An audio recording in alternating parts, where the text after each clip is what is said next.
نحمده ونصلي على رسوله الكريم أما بعد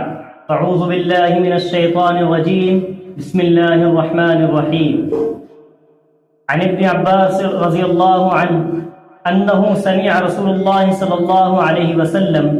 يقول إن الجنة لتبخر وتزين من الحول إلى الحول لدخل شهر رمضان۔ ابن عباس رضی اللہ عنہ کی روایت ہے کہ انہوں نے حضور صلی اللہ علیہ وسلم کا ارشاد فرماتے ہوئے سنا کہ جنت کو رمضان شریف کے لیے خوشبوؤں کی دھوئی دی جاتی ہے اور شروع سال سے آخر سال تک رمضان کی خاطر آراستہ کیا جاتا ہے۔ پس جب رمضان المبارک کی پہلی رات ہوتی ہے تو عرش کے نیچے سے ایک ہوا چلتی ہے جس کا نام مسیرہ ہے، جس کے جھونکوں کی وجہ سے جنت کے درختوں کے پتے اور کواڑوں کے حلقے بجنے لگتے ہیں، جس سے ایسی دل آویز سریلی آواز نکلتی ہے کہ سننے والوں نے اس سے اچھی آواز کبھی نہیں سنی۔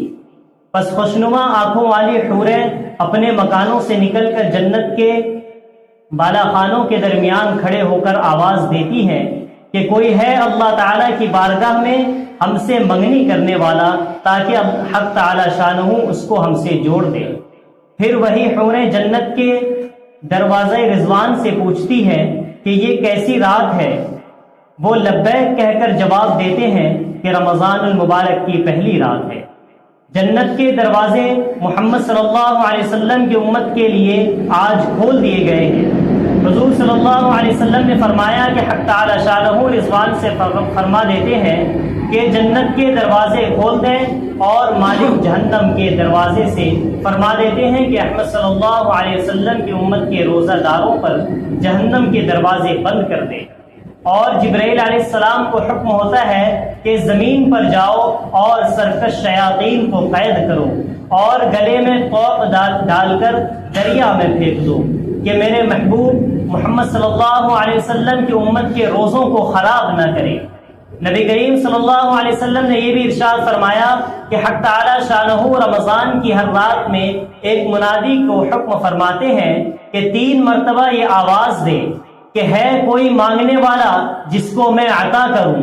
ہے کوئی توبہ کرنے والا کہ میں اس کی توبہ قبول کروں، ہے کوئی مغفرت چاہنے والا کہ میں اس کی مغفرت کروں۔ کون ہے جو غنی کو قرض دے، ایسا غنی جو نادار نہیں، ایسا پورا ادا کرنے والا جو ذرا بھی کمی نہیں کرتا۔ حضور صلی اللہ علیہ وسلم نے فرمایا کہ حق تعالی شانہ رمضان شریف میں روزانہ افطار کے وقت ایسے 10 لاکھ آدمیوں کو جہنم سے خلاصی مرحمت فرماتے ہیں کہ جو جہنم کے مستحق ہو چکے تھے۔ اور جب رمضان کا آخری دن ہوتا ہے تو 1 رمضان سے آج تک جس قدر لوگ جہنم سے آزاد کیے گئے تھے ان کے برابر اس ایک دن میں آزاد فرما دیتے ہیں۔ اور جس رات شب قدر ہوتی ہے تو حق تعالی شانہ حضرت جبرائیل علیہ السلام کو حکم فرماتے ہیں کہ وہ فرشتوں کے ایک بڑے لشکر کے ساتھ زمین پر اترتے ہیں۔ ان کے ساتھ ایک سبز جھنڈا ہوتا ہے جس کو کعبہ کے اوپر کھڑا کر دیتے ہیں، اور حضرت جبرائیل علیہ السلام کے 100 بازو ہیں جن میں سے 2 بازو کو صرف اسی رات میں کھولتے ہیں، جن کو مشرق سے مغرب تک پھیلا دیے جاتے ہیں۔ پھر حضرت جبرائیل علیہ السلام فرشتوں کو تقاضا فرماتے ہیں کہ جو مسلمان آج کی رات میں کھڑا ہو یا بیٹھا ہو، نماز پڑھ رہا ہو یا ذکر کر رہا ہو، اس کو سلام کریں اور مصافحہ کریں اور ان کی دعاؤں پر آمین کریں۔ صبح تک یہی حالت رہتی ہے۔ جب صبح ہو جاتی ہے تو جبرائیل علیہ السلام آواز دیتے ہیں کہ اے فرشتوں کی جماعت اب کوچ کرو اور چلو۔ فرشتے حضرت جبرائیل علیہ السلام سے پوچھتے ہیں کہ اللہ نے احمد صلی اللہ علیہ وسلم کی امت کے مومنوں کی حاجتوں اور ضرورتوں میں کیا معاملہ فرمایا؟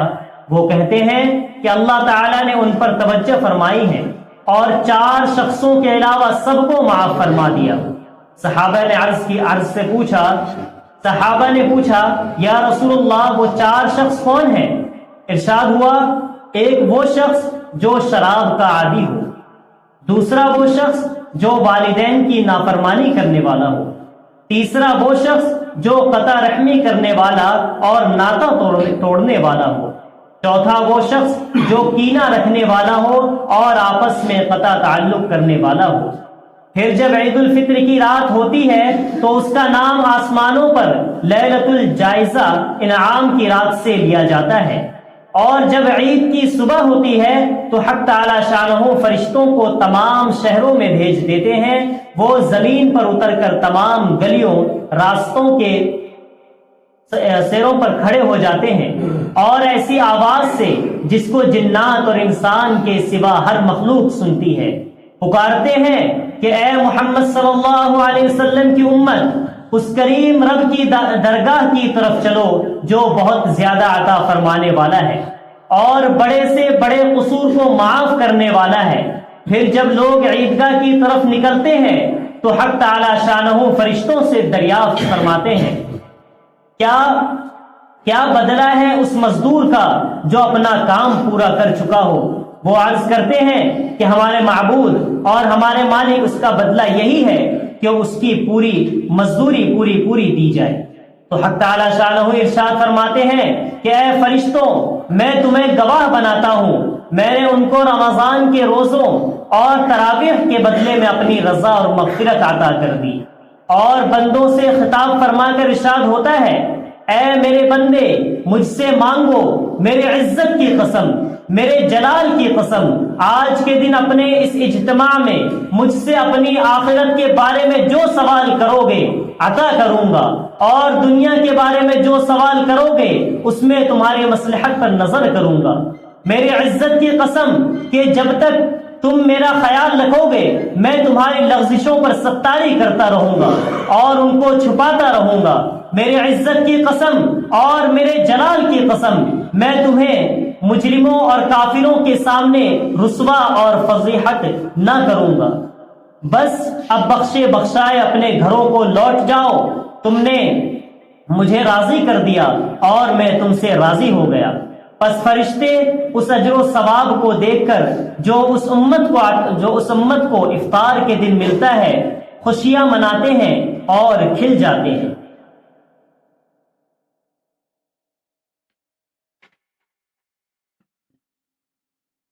فائدہ: اس حدیث کے اکثر مضامین رسالہ کے گزشتہ اوراق میں بیان ہو چکا ہے، البتہ چند امور قابل غور ہے، جن میں سب سے اول اور اہم تو یہ ہے کہ بہت سے محروم رمضان کی مغفرت عامہ سے پہلے تھے، جیسا کہ پہلی روایات میں معلوم ہو چکا ہے، اور وہ عید کی اس مغفرت عامہ سے بھی مستثنی کر دیے گئے ہیں، جن میں سے آپس کے لڑنے والے اور والدین کی نافرمانی کرنے والے بھی ہیں۔ ان سے کوئی پوچھے کہ تم نے اللہ کو ناراض کر کے اپنے لیے کون سا ٹھکانہ ڈھونڈ رکھا ہے؟ افسوس تم پر بھی اور تمہاری اس عزت پر بھی جس کے حاصل کرنے کے غلط خیال میں تم رسول کی بددعائیں برداشت کر رہے ہو، جبرائیل علیہ السلام کی بددعائیں اٹھا رہے ہو اور اللہ کی مغفرت عامہ سے بھی نکالے جا رہے ہو۔ میں پوچھتا ہوں کہ آج تم نے اپنے مقابل کو زک دے دی ہے، اپنی مونچھ اونچی کر لی ہے، وہ کتنے دن تمہارے ساتھ رہ سکتی ہے؟ جبکہ اللہ کا پیار، رسول اللہ صلی اللہ علیہ وسلم تمہارے اوپر لعنت کر رہا ہے، اللہ کا مقرب فرشتہ تمہاری ہلاکت کی بددعائیں دے رہا ہے، اللہ جل شانہ تمہیں اپنی مغفرت و رحمت سے نکال رہا ہے۔ اللہ کے واسطے سوچو اور بس کرو، صبح کا بھٹکا شام کو گھر آ جائے تو کچھ نہیں ہوگا، آج وقت ہے اور تلافی ممکن، اور کل جب ایسے حاکم کی پیش میں جانا ہے جہاں نہ عزت کی پوچھ، نہ مال و متاع کا کارآمد، وہاں صرف تمہارے اعمال کی پوچھ ہے اور ہر حرکت لکھائی ہے۔ حق تعالی شانہ اپنے حقوق میں درگزر فرماتے ہیں، مگر بندوں کے آپس کے حقوق میں بغیر بدلہ دیے نہیں چھوڑتے۔ نبی کریم صلی اللہ علیہ وسلم کا ارشاد ہے کہ مفلس میری امت میں وہ شخص ہے کہ قیامت کے دن نیک اعمال کے ساتھ آوے اور نماز روزہ صدقہ سب ہی کچھ لاوے، لیکن کسی کو گالی دی، کسی کو تہمت لگا دی تھی، کسی کو مار پیٹ کی تھی، بس یہ سب پس یہ سب وعید آروے ہوں گے اور اس کے نیک اعمال میں سے ان حرکتوں کا بدلہ وصول کر لیں گے، اور جب اس کے پاس نیک اعمال ختم ہو جائیں گے تو اپنی برائیاں ان حرکتوں کے بدلہ میں اس پر ڈال دیتے رہیں گے، اور پھر اس انبار کی بدولت وہ جہنم رسید ہو جائے گا، اور اپنی کثرت اعمال کے باوجود جو حسرت بیاس کا عالم ہوگا وہ محتاج بیان نہیں، وہ مایوس تمنا کیوں نہ سب آسماں دیکھے کہ جو منزل بمنزل اپنی محنت رائگاں دیکھے۔ دوسرا قابل غور یہ ہے کہ اس رسالہ میں چند مواقع مغفرت کے ذکر کیے گئے ہیں، اور ان کے علاوہ بھی بہت سے امور ایسے ہیں کہ وہ مغفرت کا سبب ہوتے ہیں اور گناہ ان سے معاف ہو جاتے ہیں۔ اس پر ایک اشکال ہوتا ہے، وہ یہ کہ جب ایک مرتبہ گناہ معاف ہو چکے تو اس کے بعد دوسری مرتبہ معافی کے کیا معنی؟ اس کا جواب یہ ہے کہ مغفرت کا قاعدہ یہ ہے کہ جب وہ بندہ کی طرف متوجہ ہوتی ہے، اگر اس پر کوئی گناہ ہوتا ہے تو اس کو مٹاتی ہے، اور اگر اس کے اوپر کوئی گناہ نہیں ہوتا تو اس کے بقدر اس پر رحمت اور انعام کا اضافہ ہو جاتا ہے۔ تیسرا امور یہ ہے کہ سابقہ احادیث میں بھی بعض جگہ اور اس حدیث میں بھی حق تعالی شانہ نے اپنی مغفرت فرمانے فرشتوں پر کو گواہ بنایا۔ اس کی وجہ یہ ہے کہ قیامت کی عدالت کے معاملات ضابطہ پر رکھے گئے ہیں۔ انبیاء علیہ السلام نے ان کی تبلیغ کے بارے میں بھی گواہ طلب کیے جائیں گے، چنانچہ احادیث کی کتابوں میں بہت سے مواقع پر نبی کریم صلی اللہ علیہ وسلم نے ارشاد فرمایا ہے کہ تم سے میرے بارے میں سوال ہوگا، لہذا تم گواہ رہو کہ میں پہنچا چکا ہوں۔ بخاری وغیرہ میں روایت ہے کہ حضرت نوح علیہ السلام قیامت کے دن بلائے جائیں گے، ان سے دریافت کیا جائے گا کہ تم نے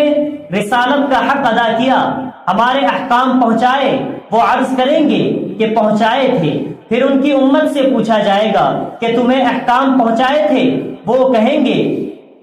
ہمارے پاس نہ کوئی بشارت دینے والا آیا نہ ڈرانے والا۔ تو حضرت نوح علیہ السلام سے پوچھا جائے گا کہ اپنے گواہ پیش کرو۔ وہ محمد صلی اللہ علیہ وسلم اور ان کی امت کو پیش کریں گے۔ امت محمدیہ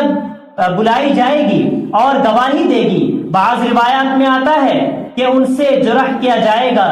کہ تم کو کیا خبر کہ نوح علیہ السلام نے اپنی امت کو احکام پہنچائے؟ یہ عرض کریں گے کہ ہمارے رسول صلی اللہ علیہ وسلم نے خبر دی، ہمارے رسول صلی اللہ علیہ وسلم پر جو سچی کتاب اتری اس میں خبر دی گئی، اس طرح اور انبیاء کی امت کے ساتھ یہی پیش آئے گا۔ اس کے متعلق ارشاد خداوندی ہے کہ امام فخر الدین رازی رحمۃ اللہ علیہ لکھتے ہیں کہ قیامت میں گواہیاں 4 طرح کی ہوں گی۔ ایک ملائکہ کی جس کے متعلق آیات ذیل میں تذکرہ ہے، دوسری گواہی انبیاء علیہ السلام کی ہوگی جس کے متعلق ارشاد ہے، تیسری امت محمدیہ کی گواہی ہوگی جس کے متعلق ارشاد ہے، چوتھے آدمی کی اپنے اعضاء کی گواہی ہوگی جس کے متعلق ارشاد ہے۔ اختصار کے خیال سے ان آیات کا ترجمہ نہیں لکھا، سب آیات کا حاصل قیامت کے دن ان چیزوں کی گواہی دینے کا ذکر ہے جن کا بیان آیت کے شروع میں لکھ دیا گیا ہے۔ چوتھا امر حدیث بالا میں ارشاد مبارک ہے کہ میں تم کو کفار کے سامنے رسوا اور فضیحت نہ کروں گا۔ یہ حق تعالی شانہ کا غایت درجہ کا لطف و کرم اور مسلمانوں کے حال پر غیرت ہے کہ اللہ کی رضا کے ڈھونڈنے والوں کے لیے یہ بھی لطف و انعام یہ ہے کہ ان کی لغزشوں اور سیئات سے وہاں بھی درگزر اور پردہ پوشی کی جاتی ہے۔ حضرت عبداللہ بن عمر رضی اللہ عنہما حضور اقدس صلی اللہ علیہ وسلم سے نقل کرتے ہیں کہ قیامت کے دن حق تعالی شانہ ایک مومن کو اپنے قریب بلا کر اس پر پردہ ڈال کر کوئی دوسرا